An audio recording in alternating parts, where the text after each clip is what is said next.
Welcome to the infamous edition of the Headstones and Microphones, where we use AI to step into the past through a researched first-person simulation done through creative storytelling of history's most infamous people. Now, let's meet our guest. Welcome to the podcast. Let's start at the absolute beginning, where the public narrative hasn't yet distorted who you were. When and where were you born, and what was your given name? I was born Harold Frederick Shipman on January 14th, 1946, on the Bestwood Council Estate in Nottingham, England. What was your hometown and home life like as a child? Growing up on a working-class council estate in Nottingham, my home life was dominated by my mother, Vera. I was the middle child, but I was quite clearly her favorite. She was a very domineering woman who instilled in me an early sense of superiority over others. This made me quite an isolated teenager because I didn't feel the need to form close bonds with the other local children. When I was 17, my mother was diagnosed with terminal lung cancer. I spent a great deal of time watching over her and taking care of her as she declined, right up until she passed away in June 1963. Was there a story behind your name or a nickname that stuck with you? My family and those who knew me growing up simply called me Fred.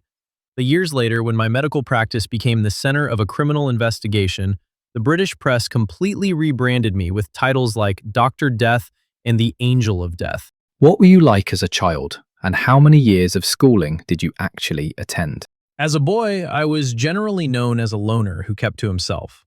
I attended the local primary schools and passed my 11+ exam, which allowed me to go to the High Pavement Grammar School in Nottingham. After finishing my secondary education and A-levels, I went on to the University of Leeds School of Medicine. I completed my full medical training and graduated as a doctor in 1970. Was there a specific moment when you realized you were fundamentally different from everyone else? There is no recorded journal entry or early assessment detailing a specific breakthrough moment. But looking back, that sense of being apart from others was always there. Watching my mother's illness as a teenager, I became intensely fascinated by the immediate, positive effect that the administration of morphine had on her suffering before she died, which gave me a very specific view on life and medicine. What's a decision that changed everything for you, but felt small at the time? By 1974, I joined a medical practice in Todmorden, Yorkshire, as a general practitioner. It seemed like a standard step in a medical career, but during my time there, I developed a severe dependency on the painkiller pethidine. To feed that habit, I made the choice to begin fiddling with the medical records and writing out forged prescriptions to obtain large quantities of the drug for my own personal use. Let's talk about your early run-ins with the law. Before the world knew your name for your most infamous actions, what was your very first arrest or interaction with law enforcement, and what were the consequences? My colleagues at the Todmorden practice caught me forging those prescriptions in 1975, and I was forced to leave the practice and enter a drug rehabilitation program. In 1976, I was brought before the Halifax Magistrates Court and convicted of dishonestly obtaining drugs, forgery of National Health Service prescriptions, and unlawful possession of pethidine. The legal consequence was a conviction on my record and being ordered to pay a small financial fine. At what moment did you realize your name would never be forgotten? It happened in the late summer of 1998. After the sudden death of one of my patients, Kathleen Grundy, her daughter became highly suspicious of a new will that had suddenly appeared. The police launched a deep investigation, exhumed her body, and eventually arrested me in September 1998. When the authorities began looking into decades of my medical history and uncovering hundreds of other sudden patient deaths, the media attention turned into an absolute national and international frenzy. Did fame make you more dangerous, or did it simply expose who you already were? The public notoriety did not alter my behavior, as it only came about at the absolute end of my medical career. The massive media spotlight simply exposed the hidden reality of what had been happening entirely in secret for more than 2 decades within my private consultations and routine home visits. Who do you believe betrayed you first? A person, society, or your own instincts? I operated entirely alone as a single-handed practitioner in Hyde, so there were no accomplices to turn on me. But it was my own uncharacteristic clumsiness that betrayed me in the end. forging a crudely typed amateurish will for Kathleen Grundy that left her entire estate to me was a blatant error that immediately drove her daughter, who was a solicitor, straight to the police. What was your most unique habit or a random fact about you that would surprise people? People might be surprised to know that despite my first conviction for prescription fraud and drug addiction in 1976, I was not barred from medicine.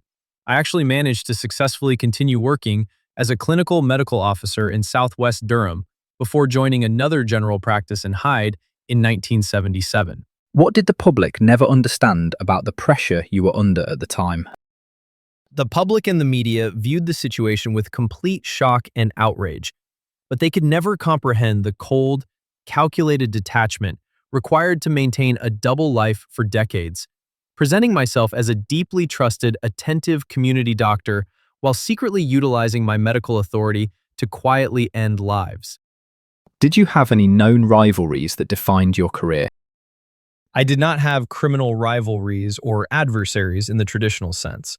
My primary conflict was a quiet one, with the local medical community and authorities, who eventually began noticing a pattern. In March 1998, a local general practitioner and a local undertaker both expressed serious concerns to the coroner about the statistical excess of deaths among my patients. What personal battles were you fighting privately while the world was watching? While the legal teams were preparing for the trial, my main battle was a rigid legal strategy of complete, unyielding denial. Throughout the entire process, I chose to maintain an absolute facade of innocence, showing no outward emotion or remorse whatsoever, while the prosecution systematically laid out the forensic and medical evidence against me. What was your darkest moment, and was there ever a time you wanted to walk away from it all? The darkest period was the months following my arrest in September 1998, as the police began systematically exhuming the bodies of my former patients, such as Joan Malia, Winifred Meller, and Bianca Pomfret, completely dismantling the professional life and reputation I had built. What truth was hardest to escape when you were alone at night? When I was left alone, the hardest reality to face was that the absolute control I had exercised over my surgery, my patients, and the falsified medical records had completely vanished.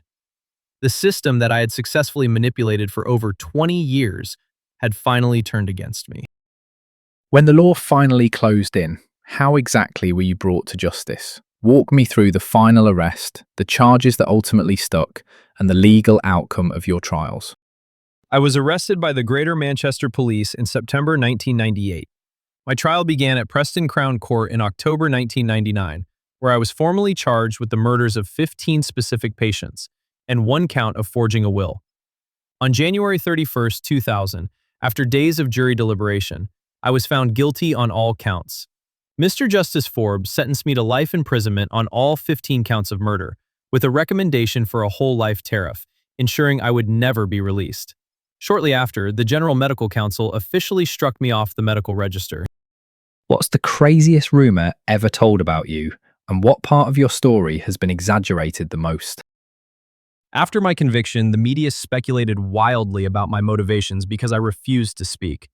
Some newspapers claimed I was acting out of a bizarre desire to avenge my mother's death, while others claimed I genuinely believed I was practicing a form of compassionate euthanasia to relieve the healthcare system of elderly burdens, even though many of my victims were perfectly healthy when I visited them. What is the biggest misconception people have about your life? The biggest misconception is that my crimes were limited to the 15 counts brought at my trial. A comprehensive 2-year government investigation called the Shipman inquiry later concluded that I had actually killed at least 215 patients, and potentially closer to 260, spanning all the way back to 1971. What would surprise people most about your ordinary human side? People in the town of Hyde genuinely viewed me as a wonderful, old-fashioned family doctor. I was highly respected, incredibly popular, and known for being exceptionally attentive to my patients, which is exactly why no one questioned me when I signed their death certificates attributing their passings to natural causes.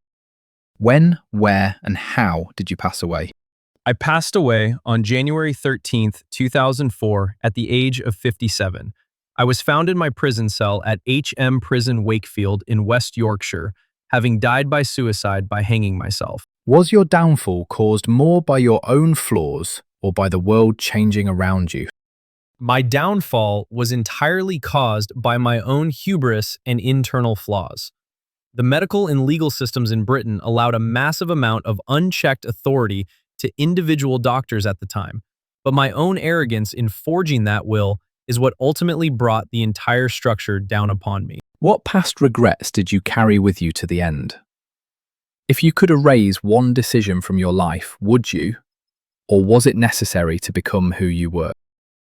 I never made any formal admissions of guilt or statements of regret to the public or the courts, maintaining my silence right to the end. But if I could have altered the choice to forge that will, the secret history of my medical practice likely would have remained buried forever. What scared you more, getting caught, losing power, or being forgotten? Losing the immense power and control I held as a physician was what drove me. Being caught meant a total loss of that absolute authority, stripping away the position of trust that allowed me to decide who lived and who died. When you look back now, do you see yourself as the villain, the hero, or something in between? History and the families of my patients completely look upon me as one of the worst villains in British history for violating the sacred trust of medicine. In my own mind during those years, I simply saw myself as an absolute authority figure who held the ultimate power over life and death. Harold, before we sign off today, do you have any closing remarks about the interview or the stories you've shared that you would like to leave with our listeners? I think the reality of my case stands as a stark reminder of how easily trust can be manipulated when authority goes entirely unquestioned. I appreciate the opportunity to lay out the documented facts of my career. And that wraps up another conversation from Beyond the Grave. Thanks for joining us on the Headstones and Microphones podcast. Remember, do better with the life you have been given and choose to do good in this life. Please help spread the word by sharing and following the pod.